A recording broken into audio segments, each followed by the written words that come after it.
안녕하세요. 머니케어 뉴스 케어맨입니다. 여러분들하고 최근에 인기가 많고 화두가 좀 되는 그런 얘기들 한번 나눠보도록 할게요. 재생에너지 관련해서는 또 풍력이 상당히 인기가 좋고요.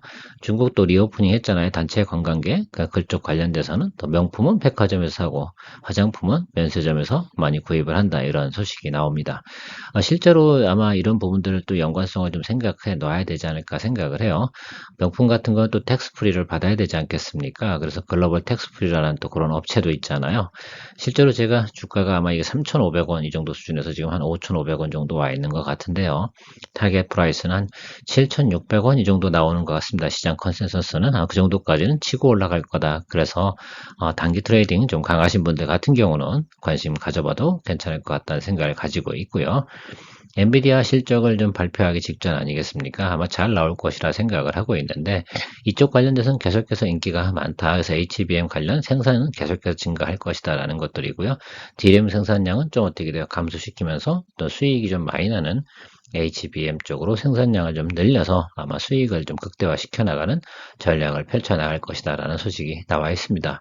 이 세 가지 관련돼서 여러분들하고 이야기 나눠보도록 할 거고요. 오늘도 도움이 좀 되셨다 생각하시면 좋아요, 구독, 멤버십 최고로 좋아합니다.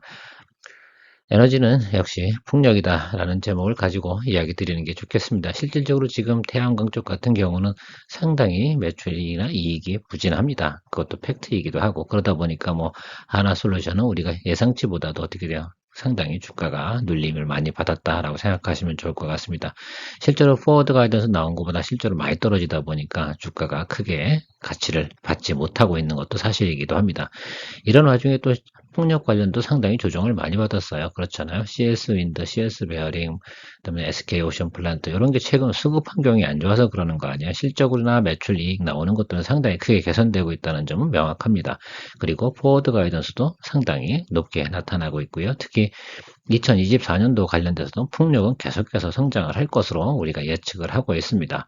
뭐 단점이 있다고 그러면 여러 가지 지금 고비용 문제 이런 것들이 좀 문제가 좀 되고 있기는 하지만 그런 부분들 같은 경우 결국은 매출과 이익과 또 수주로서 상쇄해 나갈 가능성이 상당히 높다 이렇게 예상을 하고 있고요. 태양광은 올해와 더불어서 내년도도 조금 많이 힘들지 않을까라는 예상치가 나오고 있습니다. 어쨌든 지금 재생에너지 관련 쪽에서 우리가 좀 생각을 해보면 미국 주요 그러니까 태양광 기업들 있지 않습니까? 실적을 많이 낮췄다. 특히 이제 캘리포니아에서 NEM 3.0 진행하면서 그 부분들이 이제 쉽게 이런 거잖아요. 손익분기 돌아오는 기간이 상당히 오래 뒤로 밀려버렸다는 거죠. 과거에는 뭐 5년에서 7년, 그래서 지금은 뭐 7년에서 10년 이렇게 뒤로 미뤄지다 보니까 그 부분만큼은 주가가 좀 훼손이 되는 것도 당연했던 것이라 생각을 하고 있고요. 풍력은 계속해서 미국으로부터 강한 수주가 나오고 있습니다. 그러니까 전반적으로 실적은 상당히 양호하고요. 뭐 CS윈드 같은 경우는 지금 뭐 해상풍력 관련돼서 하부 구조물 이런 거 생산 업체들도 인수하는 과정이 있는데 결과적으로는 생산 잘하고 그다음 비용 통제 잘하는 그런 곳들이 좀 성장할 것이다라고 나타나고 있는 것들입니다. 그 부분에 대해서는 좀 길게 보면서 좀 호흡을 좀 가다듬으시면 어떨까라고 생각이 들어요. 늘 이야기 드리지만 주가가 높을 때 또 떨어질 때 그 컨트롤이 안 되는 것들이 상당히 문제가 되긴 합니다. 여러분 사실 그런 게 있어요. 제가 이건 상식적인 얘기인데 등산을 하더라도요. 등산하는 등산은 올라갈 때는 다치는 사람들이 별로 없습니다. 그렇죠. 그런데 대부분 내려오다가 넘어지거나 또 다치거나 뒤로 자빠지거나 이런 경우도 상당히 많이 있죠. 그래서 항상 주가가 올라갈 때보다는 내려올 때 상당히 주의를 하는 점을 더 많이 마인드로 좀 갖고 계시는 것이 상당히 중요하지 않을까 생각이 들어요. 다시 한 번 또 생각해 봅시다. 그럼 또 바닥에 내려와서 주가를 또 올라가는 것과 등산을 한다고 생각하면 그만큼 또 힘이 많이 들면서 올라가는 것도 당연하지 않겠습니까? 그래서 세상사 이치가 다 비슷하지 않나 이렇게 생각을 하고 있습니다. 다만 여러분들이 좀 봐줘야 되는 것들은 뭐냐면 결국은 그 수주 하나씩 쌓아가면서 실적 쌓아낸 것들이 쉬운 것은 분명히 아니잖아요. 우리가 일을 해보면 알듯이 그런 부분을 고려해 가면서 가는 것들이죠. 자, 그런데 어쨌든 중요한 건 항상 가면서 비용을 통제하는 것들이 여러 가지 존재합니다. 특히 이제 지금 많이 문제가 되고 있는 것들이 이제 고금리 정책, 미국의, 그 다음에 인플레이션 영향 등으로 인해서 비용을 많이 절감해야 되잖아요. 특히 뭐 인건비도 많이 들어가지 않습니까? 그 다음에 대단히 플랜트다 보니까 금리 문제 이런 것들하고 마진율이 좀 떨어지는 그런 부분들이 존재하나 YY 대비해서 200% 정도 성장하는 그런 데이터들이 나오고 있는 것들은 충분히 그런 부분들을 커버링 칠 수 있는 내용들이다라고 시장은 나오고 이야기하고 있습니다. 자, 그런 부분들 여러분들이 결과적으로 우리가 데이터를 보고 그 데이터를 믿고 투자하는 수밖에 없잖아요. 그런 부분들 많이 체크해 주시고요.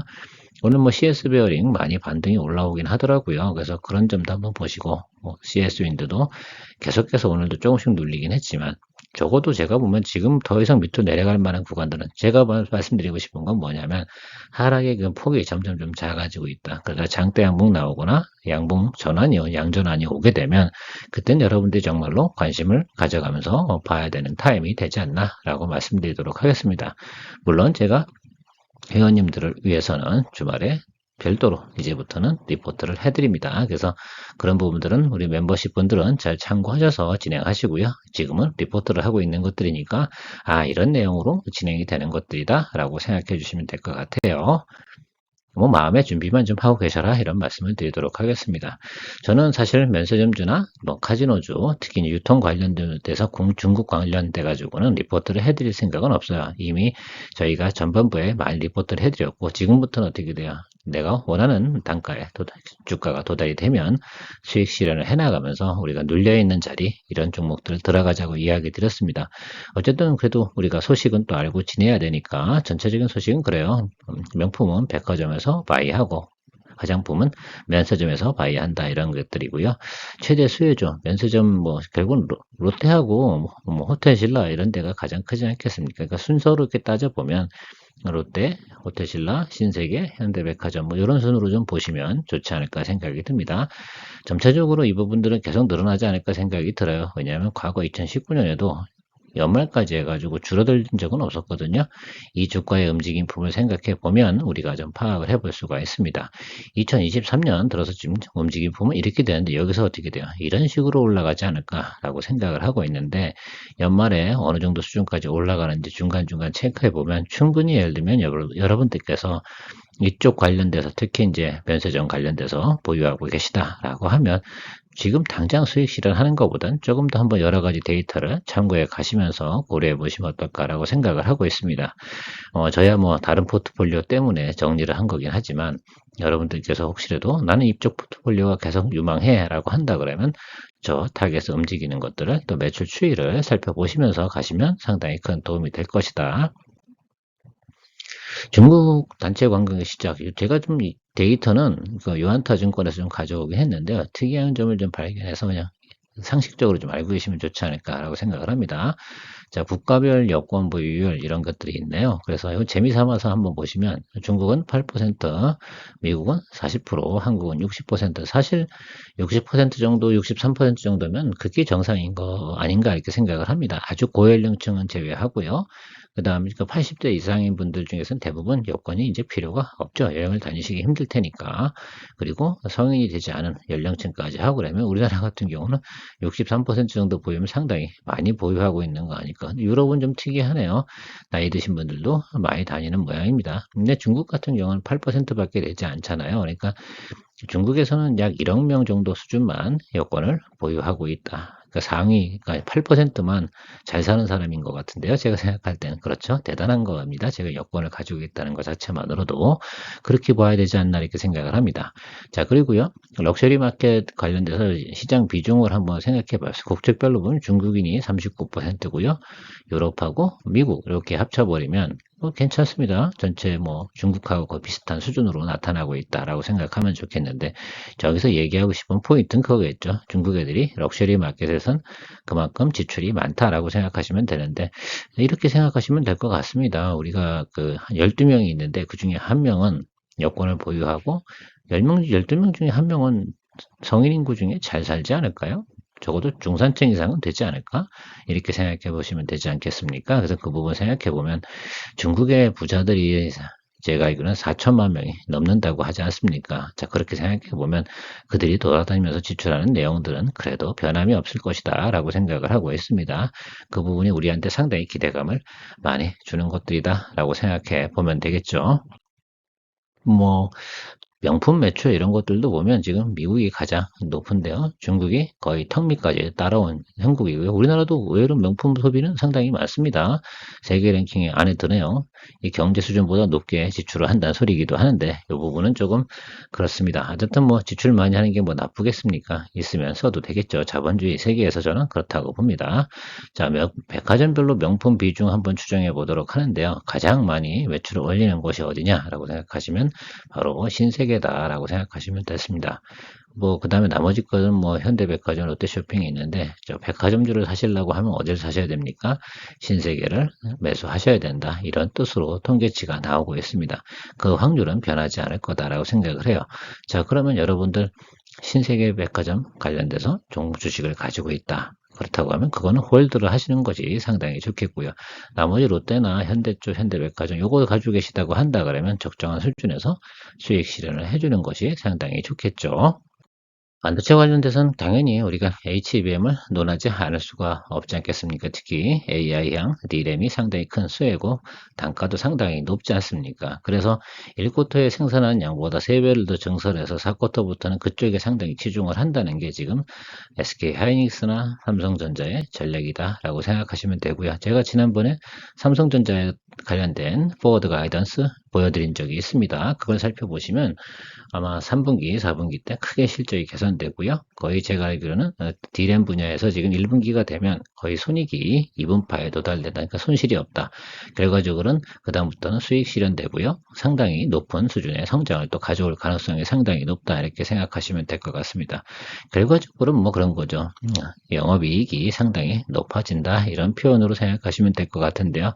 자, 그렇게 생각해 보시면 사실 뭐 물론 엔비디아가 실적 발표가 남아있긴 하지만 잘 나올 겁니다. 여기 지금 우리가 매출이나 트렌드 추이 이렇게 한번 생각해 보시는 부분이 있는데요. 상당히 크게 늘어났습니다. 그래서 아직까지는 큰 문제가 없다라는 것들을 볼 때 계속해서 생산을 늘린다는 건 전방이 있기 때문에 생산을 늘려나가는 거 아니겠어요? 그 점을 여러분들께서 충분히 고민하시면서 반도체 분야에 대해서 접근을 좀 해나가셔야 되는데 그렇다고 하면 우리 삼성전자나 SK 하이닉스가 이참에 지금 시장이 상당히 좋지 않아서 주가를 많이 조정도 받고 또 환율도 상당히 고공행진하는 과정에서는 주가에 눌림이 있을 수밖에 없습니다. 근데 다음에 이런 것들이 다 해결되고 나면 매수세가 어디로 들어오겠어요? 들어올 수 있는 곳이 당연히 SK 하이닉스나 삼성전자 쪽으로 매수가 몰릴 것이다 라는 부분을 충분히 예측해 볼 수가 있습니다. 2차 전지는 아니라며요. 자, 그렇다고 하면 반도체 쪽으로 수급이 쏠릴 가능성이 상당히 높다는 점을 여러분들이 포인트로 좀 잡고 계시면 좋겠습니다. 저도 그쪽을 상당히 포인트를 잡고 있는 겁니다.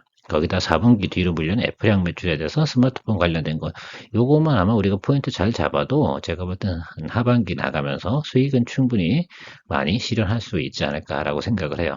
결과적으로는 우리가 그래서 잘 시장의 움직임을 잘 팔로우 하는 것이 의미가 있을 것이다 라고 생각을 하고 있습니다. 뭐 D램 3사 결과적으로 뭐 삼성전자, 하이닉스, 마이크론 이렇게 되어져 있는데 비중은 뭐 제가 볼 때 HBM 관련돼서는 삼성전자나 SK 하이닉스가 비슷비슷하다. 나머지 분야에서 당연히 삼성전자가 훨씬 더 카파가 크죠. 자, 그러나 어쨌든 전문적인 메모리 반도체 이쪽 생산하는 SK 하이닉스는 상대적으로 강세가 더 높은 건 사실이기도 합니다. 그 점 좀 착안해 보시면 될 것 같고요. 그다음 지금 HBM3 이거 같은 경우 단가가 상당히 높잖아요. DDR5에 비해 상당히 높을 거고 제가 생각할 땐 지금 DDR5와 DDR4가 가격 차이가 거의 안 나니까 DDR4는 이제 점차적으로 사라지고 DDR5 쪽으로 생산을 많이 늘려갈 거고 이쪽에 HBM3가 지금 상당히 인기가 많으니까 이쪽 생산을 상당히 늘려가면서 수익성을 개선해 나갈 것이다. 결과적으로 물량 공세가 안 되면 그죠? 단가 경쟁을 해가지고 수익성을 개선해 나가야 되는 거 아니겠습니까? 이게 또 위기 극복하고 경영 기술의 하나라고 생각을 하고 있는데 이 부분들이 4쿼터부터 들어간다라는 것들이죠. 그러면 3쿼터 지금 우리가 조정을 상당히 많이 받고 있는데 너무 혹시 높은 가격에 매수하셔서 눌림이 들어왔다 해도 크게 걱정할 만한 이유는 분명히 아닐 것 같고요. 지금 저 같은 경우는 지난주에 리포트 한번 드렸잖아요. 지금 여러분 드디어 이동평균선 저희가 얘기하고 있는 120 이동평균선 아랫단으로 들어와 버렸단 말입니다. 충분히 공략을 해줘도 되는 거죠. 221과 121 이평 사이에는요. 그냥 제가 볼 땐 거기서 거의 가격을 따져. 그러지 말고 그냥 매수하고 들어가야 됩니다. 왜? 여러분 제가 이랬잖아요. 새롭게 이제 우리가 제너레이션 체인지가 되잖아요. DDR5가 DDR4를 대체하고 나가고 시작하고 HBM3가 나타나기 시작을 하면서 이렇게 범용화되는 시장이 나올 때 1차 성장기 때 주가는 200% 성장했다. 라는 것들을 우리 과거 데이터로 파악해 볼 수가 있습니다. 그만큼 수익성이 더 높아지는 것들이죠. 단가도 높아지고요. 그러면 매출과 이익이 둘 다 올라가게 되는 그 포인트를 잡고 우리가 가야 되는 거 충분히 생각해 주시면 될 것 같아요. 그래서 그런 부분까지 생각하셔서 여러분께서 전략을 고려해 주시면 상당히 좋겠다라고 말씀드리도록 하겠습니다. 오늘 여러분들한테 뭐 에너지는 재생에너지는 풍력, 그다음에 유통 관련돼서는 뭐 백화점은 이거고 그죠? 명품은 백화점에서 사는데 그게 어디다? 신세계가 가장 높고 면세점 같은 경우는 롯데하고 호텔신라 이쪽이 좀 강하다라는 포인트 드렸고요. 그다음에 우리 반도체 관련돼서 어떻습니까? 삼성전자, SK, 하이닉스가 HBM3 쪽에 생산량을 증가시켜서 영업이익을 극대화시켜 나가는 전략이고 그 차후에는 내년부터는 DDR5 시대가 도래할 것이다 라는 것들 우리가 정리해 봤습니다. 이런 생각을 머릿속에 정리해 놓고 나서 접근하기 시작을 하니까 어때요? 무조건 적정한 매수가가 들어 진입하면 잘 공략하는 전략을 펼쳐나가는 것이 상당히 중요할 것이다 라고 생각합니다. 여러분들 생각은 어떠십니까? 예, 그래서 그런 부분들 정리해 보시면서 여러분들이 투자 전략을 잘 내려주시면 좋겠다라고 정리하면서 오늘도 여러분들의 관심을 많이 받는 머니케어 뉴스 멤버십 많은 관심 부탁드리도록 하겠습니다. 참고로 주말에는 저희가 리포트했던 종목들에 관련된 차트를 보면서 매수 포인트가 도달됐는지 안 됐는지 이런 부분들을 분석해 드리면서 가도록 하겠습니다. 주말에 또 봬요.